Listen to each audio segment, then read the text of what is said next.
आज के इस करंट अफेयर्स में आप सभी का स्वागत है। और आज के करंट अफेयर्स में जो प्रमुख टॉपिक को मैं ले रहा हूं वो है PSLV C52 का परीक्षण, इसके संपूर्ण पहलुओं के बारे में, संग्रहालयों की पुनर्कल्पना, इसके बारे में एक ग्लोबल समिट हो रहा है, ये इंपॉर्टेंट है। इसके अलावा क्वाड की बैठक हुई है, ये इंपॉर्टेंट ऑर्गेनाइजेशन के रूप में उभर रहा है।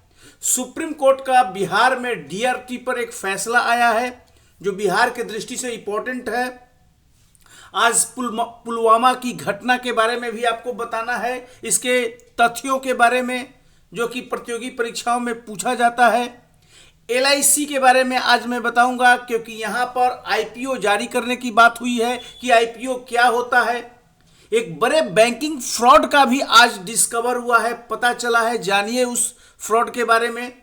PMLA के बारे में भी बताऊंगा, ये जो मनी लॉन्ड्रिंग का जो मामला है और इस पर सुप्रीम कोर्ट का एक व्यवस्था आया है। इसके अलावा इंडस्ट्रियल प्रोडक्शन पर भी बात करूंगा, index of industrial production IIP, समान नागरिक संहिता पर भी आज का एक न्यूज है, उत्तराखंड से आया है।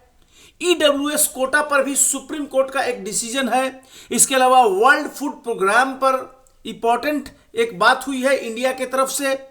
और इन संपूर्ण पहलुओं को आज के इस समसामयिक घटना में ले रहा हूं, और ये सारे घटना चक्र एक तरह से सभी प्रतियोगी परीक्षाओं के लिए समान रूप से इंपॉर्टेंट है। तो बने रहिएगा इस करंट अफेयर्स में, क्योंकि आज जो घटना पूछा जा रहा है निश्चित रूप से आने वाले कॉम्पिटिटिव एग्जाम्स में यहां से पूछा जा सकता है।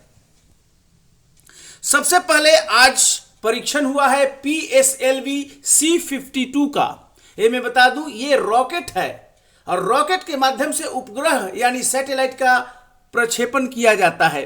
तो रॉकेट का नाम है PSLV C52 और आज इसका परीक्षण किया गया है। 14 फरवरी 2021 लिखा गया है, इसको 22 पढ़िएगा।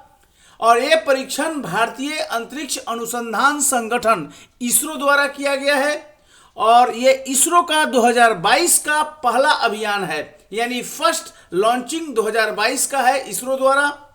और यह प्रक्षेपण किया गया है सतीश धवन उपग्रह केंद्र श्रीहरिकोटा आंध्र प्रदेश से।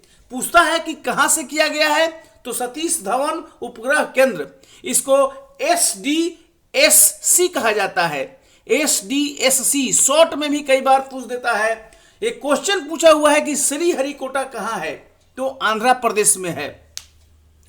अब ये जो PSLV C52 रॉकेट है उसने उपग्रह को छोड़ा है और उपग्रह का नाम है EOS-04 यानी अर्थ ऑब्जर्वेशन सैटेलाइट, और इसको छोड़ा है। और ये सैटेलाइट धरती पर नजर रखने वाला सैटेलाइट है, ये इसका काम है, ये भी इंपॉर्टेंट है, इसलिए इसको बोल्ड किया गया है। और EOS-04 के अलावा दो अन्य छोटे उपग्रहों को भी PSLV C52 ने आज लॉन्च किया है। इसमें एक है InspireSat-1 और INS-2TD, इन दोनों को आज लॉन्च किया गया है, जो बड़ा उपग्रह भारत का है EOS-04 के साथ।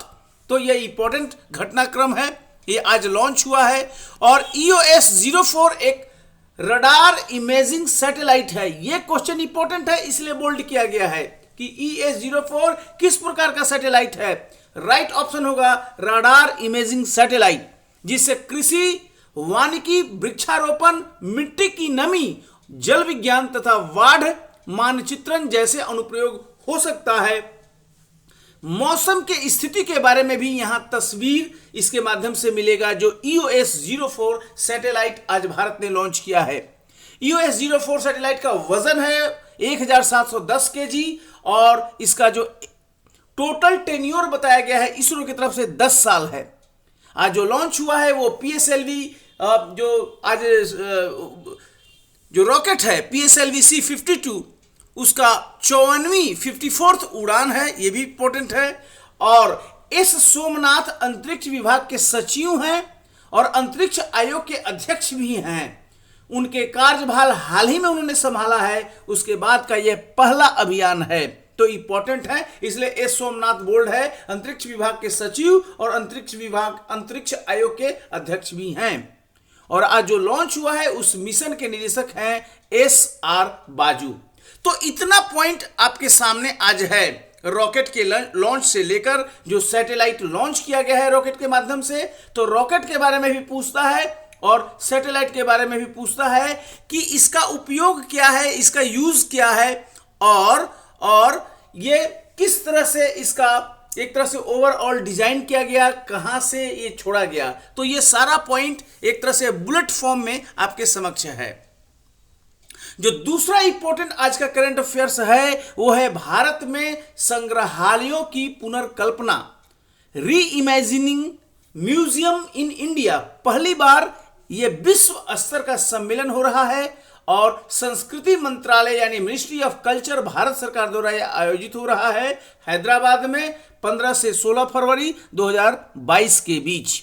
तो ये कल से ये सम्मेलन है और मिनिस्ट्री ऑफ कल्चर टूरिज्म और development of north east region G Krishna Reddy द्वारा इसका उद्घाटन किया जाएगा कल।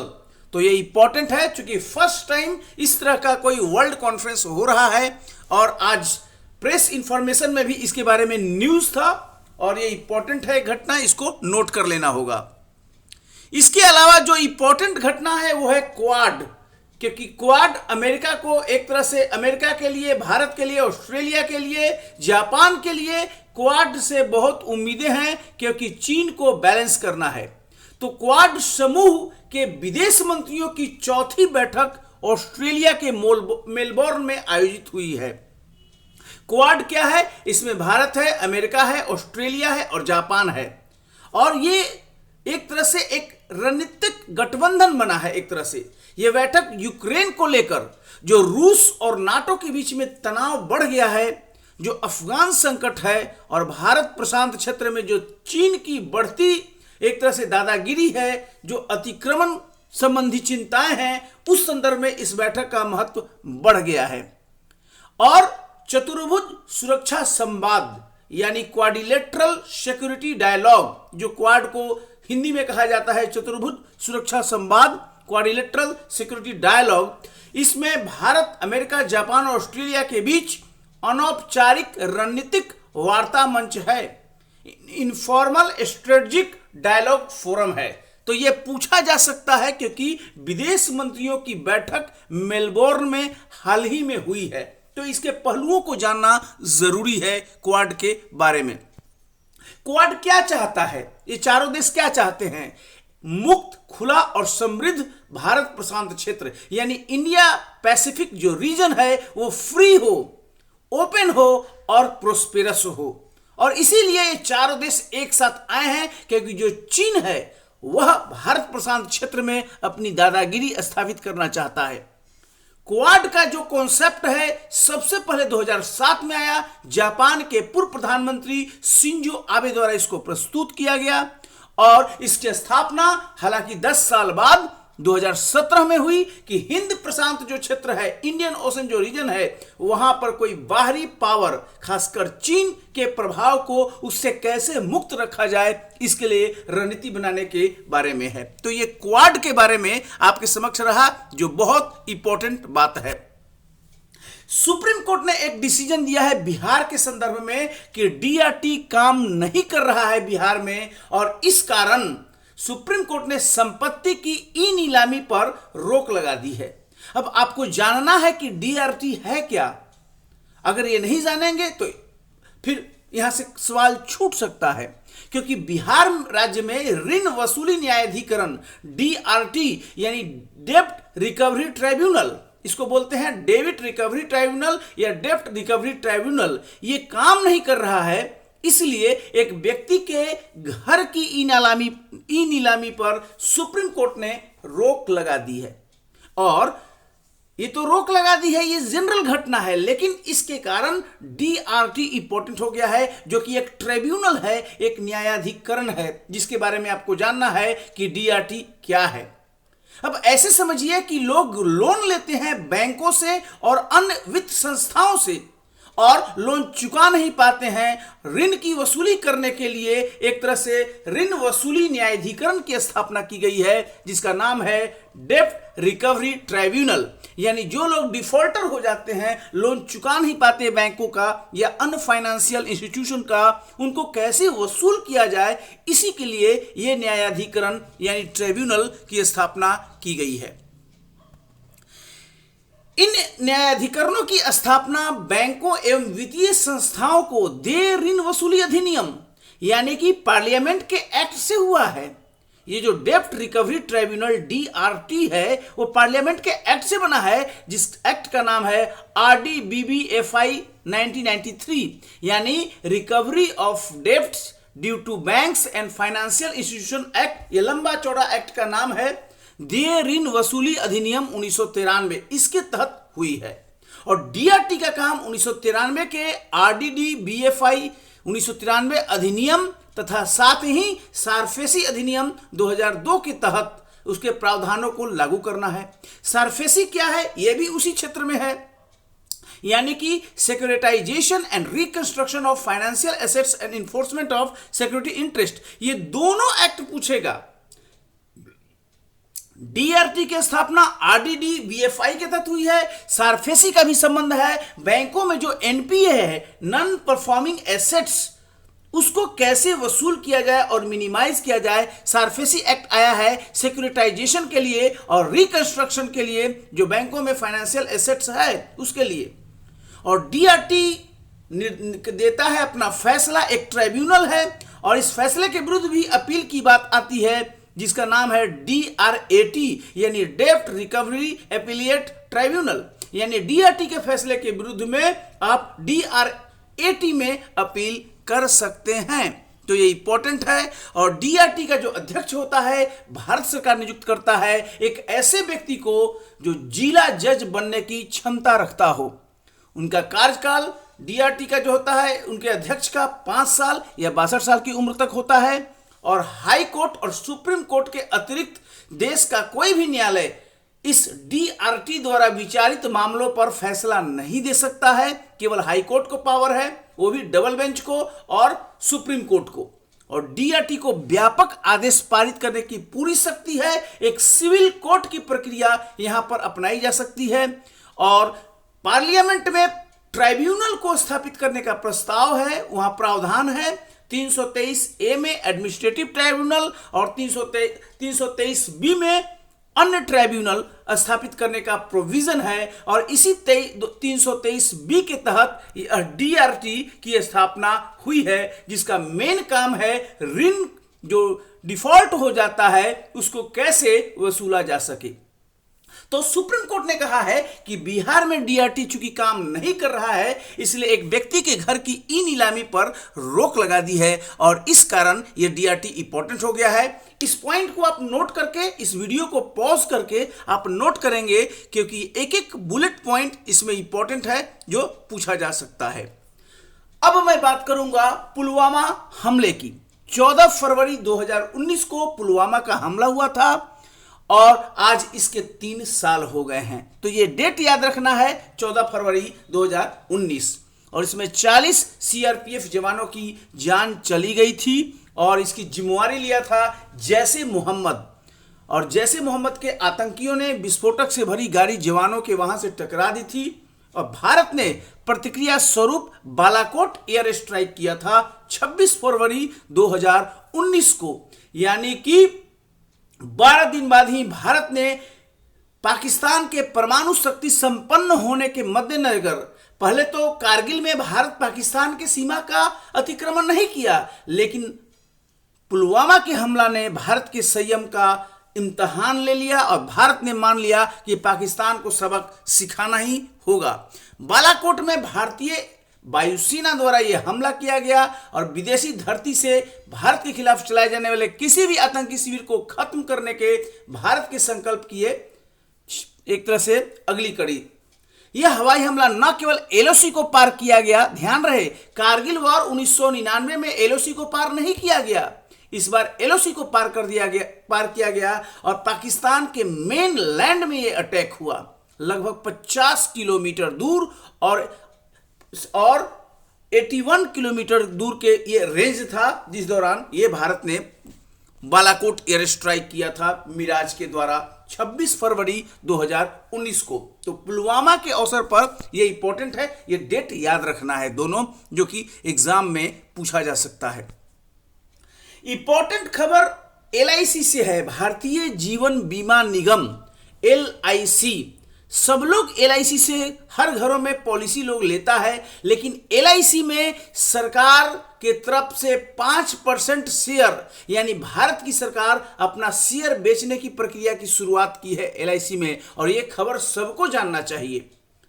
LIC ने अपने IPO को शेयर बाजार में लाने के लिए 13 फरवरी यानी कल दस्तावेजों का मसौदा यानी DRHP पूंजी बाजार नियामक सेबी को सौंप दिया है। कैपिटल मार्केट का जो कंट्रोलर है वो सेबी है, security and exchange board of India उसको सौंप दिया है, यानी प्रक्रिया की ये शुरुआत है। इसके अनुसार सरकार LIC के 31.6 करोड़ से अधिक इक्विटी शेयर अपना बेच रही है।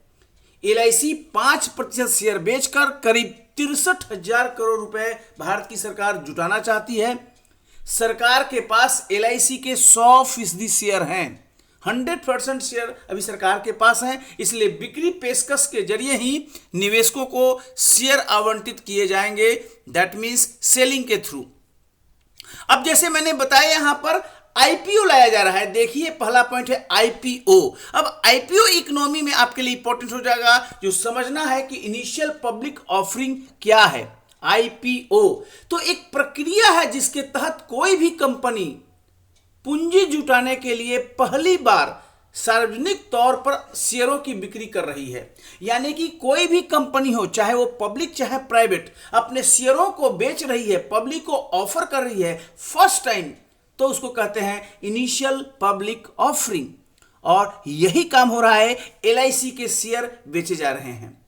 यह नई पुरानी कंपनी हो सकती है जो किसी स्टॉक एक्सचेंज से सूचीबद्ध होने का फैसला करती है, तभी तो हो पाएगा। इसके साथ ही वो पब्लिक लिस्टेड कंपनी बन जाती है शेयर बाजार में, उसके बाद उस कंपनी का शेयर खरीदा जा सकता है, बेचा जा सकता है। यह है IPO। कंपनियां इनिशियल पब्लिक ऑफरिंग के द्वारा सार्वजनिक रूप से नए शेयर जारी करके पूंजी जुटा सकती है, या फिर मौजूदा शेयरधारक अपने शेयर जनता को बेच सकते हैं। IPO के बाद कंपनी के शेयरों का खुले बाजार में कारोबार होता है। मान लीजिए रिलायंस अपना शेयर बेच रही है पब्लिक को, तो IPO हो जाएगा, और फिर आपने किसी और को बेचा तो वो फिर स्टॉक एक्सचेंज के माध्यम से होता है, वो डुप्लीकेट हैंडलिंग होता है, सेकेंड हैंडलिंग होता है। अब भारतीय जीवन बीमा निगम के बारे में बता दूं, जिसके शेयर बेचे जाने की बात हो रही है, ये भारत की सबसे बड़ी जीवन बीमा कंपनी है, देश की सबसे बड़ी निवेशक कंपनी भी है। और जीवन बीमा निगम LIC की स्थापना 1 सितंबर 1956 को हुई है पार्लियामेंट के एक्ट से, और एक्ट का नाम है LIC एक्ट 1956। इसलिए LIC एक स्टैट्यूटरी बॉडी है, सांविधिक निकाय है, और LIC का जो हेड ऑफिस है, मुख्यालय है, मुंबई में है, और वर्तमान में LIC के चेयरमैन MR कुमार हैं। बहुत महत्वपूर्ण घटना है जो निश्चित रूप से इकोनॉमी पॉइंट ऑफ व्यू से इंपॉर्टेंट है। आपको जानना है कि किस तरह से LIC आपके लिए इंपॉर्टेंट हो गई है, इसलिए LIC का ये बुलेट में पॉइंट आपको पूरा डिटेल्ड में दिया हूं। अब एक बैंक फ्रॉड के बारे में बात करूंगा, जिसे कहा जा रहा है कि देश का सबसे बड़ा बैंकिंग फ्रॉड है ABG shipyard bank fraud. 28 bank इसके शिकार हो गए हैं। इस मामले में CBI ने ABG शिपयार्ड लिमिटेड पर केस दर्ज किया है। कंपनी पर 28 बैंकों से 28,842 करोड़ रुपए की धोखाधड़ी का आरोप है। देश के सबसे बड़े सरकारी बैंक SBI ने लिखित में शिकायत की है CBI से, और इसके आधार पर CBI ने 7 फरवरी 2022 को FIR भी दर्ज की है। तो आपके लिए इंपॉर्टेंट हो गया कि ये कौन सा कंपनी है धोखा करने वाला, तो ABG shipyard bank fraud. Shipyard इसका नाम है, जो 28 बैंकों से लोन लेकर डिफॉल्ट किया है 28,842 करोड़ रुपए का। अब सुप्रीम कोर्ट ने हाल में सरकार और ED द्वारा धन शोधन निवारण अधिनियम 2002 इंग्लिश में इसको कहते हैं PMLA, यानी prevention of money laundering act के बड़े पैमाने पर दुरुपयोग के आरोपों की जांच करने की बात कही गई है। ये PMLA क्या है? धन शोधन निवारण अधिनियम, यानी prevention of money laundering act. ये पार्लियामेंट का एक्ट है जो अधिनियमित किया गया था और 2005 में लागू किया गया है। क्या उद्देश्य था? काले धन को सफेद में बदलने की जो प्रक्रिया है उसी को तो मनी लॉन्ड्रिंग कहते हैं, यानी कि ब्लैक मनी को व्हाइट मनी में जो लोग बदलते हैं उसे मनी लॉन्ड्रिंग कहते हैं। इसीलिए ये एक्ट बना। अब सुप्रीम कोर्ट कह रहा है इस एक्ट का दुरुपयोग हो रहा है और ईडी द्वारा लोगों को तंग किया जा रहा है। अब देखिए PMLA का उद्देश्य क्या है? मनी लॉन्ड्रिंग को रोकना। मनी लॉन्ड्रिंग क्या हुआ? ब्लैक मनी को व्हाइट मनी करना, अवैध गतिविधियों और आर्थिक अपराधों में काले धन के उपयोग को रोकना, मनी लॉन्ड्रिंग में शामिल या उससे प्राप्त संपत्ति को जब्त करना, मनी लॉन्ड्रिंग से जुड़े अन्य प्रकार के अपराधों को रोकने का प्रयास। तो PMLA के तहत अपराधों की जांच के लिए कौन रेस्पॉन्सिबल है? ईडी, यानी इन्फोर्समेंट डायरेक्टोरेट। यही जांच करता है मनी लॉन्ड्रिंग के बारे में। और सुप्रीम कोर्ट ने क्या कहा है कि इसका दुरुपयोग हो रहा है। इस एक्ट के तहत ईडी के द्वारा इस एक्ट का दुरुपयोग किया जा रहा है। तो अवसर आ गया है एक्ट के बारे में जानने का, मनी लॉन्ड्रिंग के बारे में जानने का, जो कि बुलेट पॉइंट में आपके समक्ष है। अगला जो करंट अफेयर्स है वो है इंडेक्स ऑफ इंडस्ट्रियल प्रोडक्शन, और ये इकोनॉमी में हम हमेशा पूछा जाता है IIP। इसको कहते हैं हिंदी में औद्योगिक उत्पादन सूचकांक, IIP। और इसने अपना डेटा रिलीज किया है और उसके अनुसार भारत की औद्योगिक सुधार दिसंबर 21 में तेजी से धीमी हुई है। जो पिछले 2 माह के पहले की बात है, धीमा हुआ है भारत का औद्योगिक विकास, जिस उत्पादन में साल दर साल केवल 0.4% की वृद्धि हुई है और विनिर्माण गतिविधि में 0.1% का एक तरह से संकुचन है। 2.5% की अपेक्षित वृद्धि थी, अनुमान था कि 2.5% का वृद्धि होगा, लेकिन 0.4% हुआ है, जो कि निराशाजनक है। यह डेटा रिलीज हुआ है IIP के द्वारा, IIP का। अब आपके लिए इंपॉर्टेंट होगा कि IIP क्या है। यह सूचकांक IIP मतलब क्या बताता है? इकोनॉमी में विभिन्न क्षेत्र के विकास का पिक्चर बताता है, जैसे खनिज, जैसे बिजली, जैसे विनिर्माण, कंस्ट्रक्शन, इसके बारे में बताता है। कौन जारी करता है? तो IIP जारी करने वाला है सांख्यिकी और कार्यक्रम कार्यान्वयन मंत्रालय। पूछा हुआ यह क्वेश्चन है, कौन जारी करता है? तो सांख्यिकी और कार्यक्रम कार्यान्वयन मंत्रालय, यानी statistics and programme implementation ministry, और इसी के अंतर्गत है केंद्रीय सांख्यिकी कार्यालय, यानी CSO, सेंट्रल स्टैटिस्टिक्स ऑफिस। और यही मासिक रूप से यानी प्रत्येक माह संकलित करता है और पब्लिश करता है IIP, यानी इंडेक्स ऑफ इंडस्ट्रियल प्रोडक्शन। और ये एक समग्र संकेतक है जो कोर सेक्टर एवं उपयोग आधारित क्षेत्र के आधार पर है। अब IIP में 8 सेक्टर शामिल हैं, जो हमेशा पूछता है 8 कोर सेक्टर के बारे में है। पहला रिफाइनरी उत्पाद, दूसरा विद्युत इलेक्ट्रिसिटी, तीसरा इस्पात स्टील, चौथा कोयला कोल, पांचवा कच्चा तेल क्रूड ऑयल, छठा प्राकृतिक गैस नेचुरल गैस, सातवां सीमेंट उर्वरक। ये कुल 8 क्षेत्र का एक तरह से समग्र पिक्चर, कंपोजिट पिक्चर IIP देता है।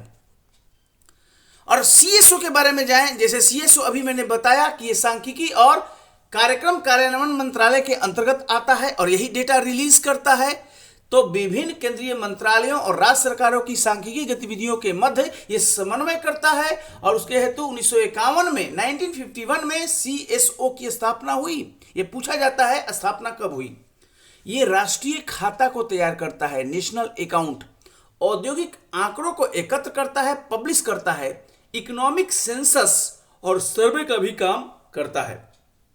अब देश में जो सतत विकास के लक्ष्य हैं, सस्टेनेबल डेवलपमेंट गोल्स SDG, उसका भी निगरानी मॉनिटरिंग CSO ही करता है। इसलिए CSO के बारे में क्वेश्चन पूछा जा सकता है कि इसका रोल क्या है और स्थापना कब हुई। थोक मूल्य सूचकांक आज के करंट अफेयर्स का एक और विषय है, क्योंकि जनवरी 22 के लिए थोक मूल्य आधार वर्ष 11-12 की सूचकांक संख्याएं आज जारी की गई हैं और इसके तहत जनवरी 21 की तुलना में जनवरी 22 के दौरान मुद्रास्फीति यानी इन्फ्लेशन की वार्षिक दर 12.96% फाइनल रही है। कुल मिलाकर 12.96% मुद्रास्फीति की वार्षिक एनुअल रेट बताई जा रही है जनवरी 21 की तुलना में जनवरी 22 में, और ये नवंबर 21 से 14.87% और दिसंबर 21 में 13.56 से कम है। नवंबर में 14.87 एंड दिसंबर में 13.56 था। जनवरी 2022 में पिछले वर्ष की अवधि की तुलना में मुद्रास्फीति की जो ऊंची दर है वो कम हुई है। इसका कारण क्या है ना? इसका कारण है कच्चे तेल, कच्चे पेट्रोलियम, प्राकृतिक गैस, मूल धातुओं, रासायनिक उत्पाद, खाद्य सामग्री की कीमत में वृद्धि के कारण जनवरी में वृद्धि हुई थी पहले, लेकिन अब यह कमी हुई है, इसलिए यह बात आई है। अब थोक मूल्य सूचकांक का संबंध इसी से है। यह थोक व्यवसाय द्वारा यानी होलसेल प्राइस इंडेक्स द्वारा अन्य व्यवसायों को यानी होलसेलर रिटेलर को बेच रहा है, तो उसके सामान की कीमतों में बदलाव को मापता है, यानी होलसेलर का मैपिंग करता है WPI थोक मूल्य सूचकांक। इसे वाणिज्य और उद्योग मंत्रालय के आर्थिक सलाहकार कार्यालय द्वारा प्रकाशित किया जाता है। पूछा हुआ प्रश्न है WPO कौन पब्लिश करता है? तो वाणिज्य और उद्योग मंत्रालय के आर्थिक सलाहकार कार्यालय द्वारा। भारत में सबसे अधिक इस्तेमाल किया जाने वाला मुद्रास्फीति संकेतक इन्फ्लेशन इंडिकेटर है। इस सूचकांक की सबसे प्रमुख समस्या है आम जनता थोक मूल्य पर उत्पाद नहीं खरीदती है, क्योंकि वो रिटेल पर खरीदेगी। 17 में अखिल भारतीय WPI के लिए आधार वर्ष 4-5 था, लेकिन अब 11-12 कर दिया गया है। WPI के लिए जो आधार वर्ष है, बेस ईयर है, अब हो गया है 11-12। 2017 में ये चेंज हुआ था। और उपभोक्ता मूल्य सूचकांक ये आम जनता से जुड़ता है। CPI ये क्या है? थोक मूल्य सूचकांक जो होलसेलर का इंडेक्सिंग करता है, और ये जो है खुदरा खरीदार के दृष्टिकोण में हुए परिवर्तन को मापता है और इसे CSO जारी करता है। जहां CPI CSO जारी करता है केंद्रीय राष्ट्रीय सांख्यिकी कार्यालय, वहीं WPI जारी करता है वाणिज्य और उद्योग मंत्रालय के आर्थिक सलाहकार कार्यालय द्वारा। दोनों में अंतर को समझना होगा। और ये जैसे भोजन, चिकित्सा देखभाल, शिक्षा, इलेक्ट्रॉनिक्स के कीमत में अंतर की गणना करता है, भारतीय उपभोक्ता खरीदते हैं, और इसके कई उपसमूह हैं जिसमें खाद्य और पेय पदार्थ, ईंधन, प्रकाश, आवास इत्यादि शामिल हैं। अब 4 प्रकार का होता है जो CPI है, कंज्यूमर प्राइस इंडेक्स। एक है औद्योगिक श्रमिकों के लिए CPI अलग होता है, यह पूछा हुआ प्रश्न है। कृषि मजदूर के लिए CPI, एग्रीकल्चर लेबर, ग्रामीण मजदूर के लिए CPI है, और एक CPI होता है ग्रामीण, शहरी, और एक संयुक्त भी होता है। इसमें जो पहला है औद्योगिक वाला, दूसरा कृषि और तीसरा ग्रामीण, ये डेटा जारी करता है श्रम और रोजगार मंत्रालय में एक श्रम ब्यूरो है, लेबर ब्यूरो है, वो जारी करता है। और जो चौथा वाला है CPI ग्रामीण, शहरी, संयुक्त, ये जारी करता है सांख्यिकी एवं कार्यक्रम कार्यान्वयन मंत्रालय के अंतर्गत जो CSO है वो जारी करता है। तो ये भी आपको है, और चारों CPI है, यानी कि रिटेल प्राइस इंडेक्सिंग के बारे में बात करता है। इसको नोट कर लीजिएगा, कहीं पर ये पूछा हुआ है और बहुत ही रिसर्च करके ये मैटर आपके सामने दिया है। उत्तराखंड में हो रहे विधानसभा चुनाव के बीच उत्तराखंड के मुख्यमंत्री ने एक घोषणा किया है, जिसके कारण राज्य में समान नागरिक संहिता का मसौदा ड्राफ्ट तैयार करने की बात है। अब जो यूनिफॉर्म सिविल कोड है पूरे देश में एक प्रकार के कानून के प्रचलन से है, जो सभी धार्मिक समुदाय पर लागू होगा, हिंदू, मुस्लिम, सिख, ईसाई जो भी है। व्यक्तिगत जो मामला है जैसे शादी हुआ, तलाक हुआ, विरासत हुआ, गोद, इसके बारे में होता है, सिविल लॉ की बात होती है। संविधान के अनुच्छेद जो DPSP है, राज्य के नीति निर्देशक तत्व, उसके अनुच्छेद 44 में पूरे देश में नागरिकों के लिए समान नागरिक संहिता सुरक्षित करने का प्रयास करने की बात कही गई है, और ये DPSP में एक है।